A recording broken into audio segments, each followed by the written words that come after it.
312 KG খেজুর আসছে 15টা ইউনিয়নের। কিছুদিন পর কুরবানিকে সামনে রেখে উটের মাংস, দুম্বার মাংস এগুলো আসবে। বাইশটা সব পাশ করে দিছে হাসনাত আব্দুল্লাহ, হ্যাঁ, কুমিল্লা 4 আসনের এমপি বাতিতে সব পাশ করে দিছে। শুনতে অবাক লাগলেও জীবনের এই প্রথম শুনলাম রমজান মাস উপলক্ষে গরিবদের জন্য সরকার বরাদ্দ করেছে খেজুর। সারা বাংলাদেশে 12,500 কার্টুন খেজুর বরাদ্দ করেছে।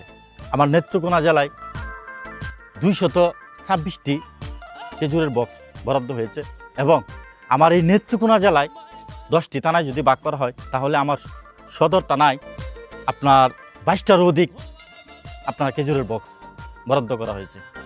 তো আমার নেত্রকোনা সদরবাসী কাছে জানতে খুব ইচ্ছে করতেছে এই নেত্রকোনা সদর থানায় কে কে এই গরিবের এই খেজুরগুলো পাইছেন, অবশ্যই কমেন্টে 2 লাইন বলে যাবেন। এবং যদি না পেয়ে থাকেন তাহলে এই গরিবের খেজুরগুলা যারা খেয়েছে তাদের জন্য 2 লাইন বলে যাবেন। এবং loud and clear Hasnat Abdullah আরও বলে দিয়েছেন অগ্রিম সামনে যে কুরবানি আসতেছে তার জন্য বরাদ্দ রয়েছে আপনার উট এবং দুম্বার মাংস আসতেছে।